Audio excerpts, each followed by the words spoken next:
నమస్తే అన్న, అందరికీ నమస్కారం. కువైట్ చరిత్రలో ఎన్నడూ లేని విధంగా దినార్ రేటు దూసుకుపోతూ ఉంది. అలాగే ఒక కువైట్ దినార్ రేటు స్థానిక మార్కెట్లో మనం చూసుకుంటే ఒకానొక సమయంలో అధికారికంగా 300 రూపాయలకు చేరుకుందని చెప్పేసి స్థానిక మీడియా పేర్కొందనమాట.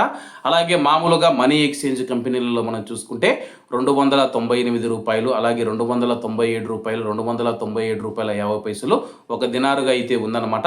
కానీ మనం చూసుకుంటే ఒక దినారు 300కు చేరువైందని చెప్పేసి కువైట్ చరిత్రలో మనం చూసుకుంటే ఎప్పుడూ కూడా ఇంత భారీ స్థాయిలో రికార్డు స్థాయిలో అయితే దినార్ రేటు పెరగలేదని చెప్పేసి, అలాగే గత 2-3 రోజుల కిందట కూడా మనం చూసుకుంటే కానీ 294, 295 ఆ మధ్య అయితే దినార్ రేటు ఉందన్నమాట. కేవలం 48 గంటల్లోనే మనం చూసుకుంటే దాదాపు 300 రూపాయలకు చేరుకుందని చెప్పేసి మార్కెట్ నిపుణులు తెలుపుతూ ఉన్నారు.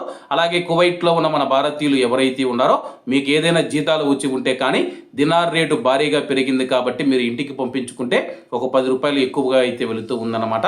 అలాగే డాలర్తో రూపాయి మారకం విలువ మనం చూసుకుంటే 91 రూపాయి 61 పైసలకు చేరుకుందని చెప్పేసి, అలాగే రోజు రోజుకు రూపాయి విలువ పడిపోవడం, అలాగే దినారు కానీ డాలర్ రేటు కానీ భారీగా పెరుగుతూ ఉన్నాయని చెప్పేసి అంతర్జాతీయ మార్కెట్కు అనుగుణంగా ఈ యొక్క రేట్లు నిర్ణయించబడతాయని చెప్పేసి మార్కెట్ నిపుణులు తెలుపుతూ ఉన్నారు. మరి మీరు ఇండియాకు డబ్బు పంపించుకుంటే మీకు మనీ ఎక్స్చేంజ్ కంపెనీలు ఎటువంటి దినార్ రేటును మీకు ఇచ్చాయో తప్పకుండా కామెంట్ రూపంలో తెలియజేయండి. మరోవైపు బ్లాక్ మార్కెట్ మనం చూసుకుంటే కువైట్లో దాదాపు అయితే మూసివేయడం జరిగిందనమాట. బ్లాక్ మార్కెట్ ద్వారా కూడా కొంతమంది డబ్బులు అయితే పంపిస్తూ ఉన్నారు. వాళ్లకు 300 రూపాయల కంటే ఎక్కువగా ఒక దినారు ఇస్తూ ఉన్నారని చెప్పేసి సమాచారం అయితే అందుతూ ఉంది. దయచేసి బ్లాక్ మార్కెట్ ద్వారా డబ్బు ఎవరు పంపించద్దండి. మనం సంపాదించిన డబ్బు అధికారికంగా రాయల్గా మనం చూసుకుంటే మన ఇండియాకు మన డబ్బును అయితే పంపిస్తాము. బ్లాక్ మార్కెట్ ద్వారా డబ్బు ఎవరు పంపించవద్దని చెప్పేసి మరొకసారి అయితే కోరుతూ ఉన్నాను.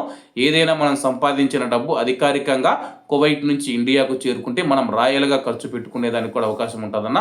కాబట్టి ఈ యొక్క విషయాన్ని గుర్తుంచుకోండి. మనము మనీ ఎక్స్చేంజ్ కంపెనీల ద్వారా అధికారికంగా మనం డబ్బు పంపించడం ద్వారా భారతదేశ ఆర్థిక వ్యవస్థకు మన వంతు సహాయం చేసిన వాళ్ళం అవుతాము. కాబట్టి అందరూ బాగుండాలి, అందులో మనం ఉండాలి. అందరికీ నమస్తే అన్న, జై హింద్.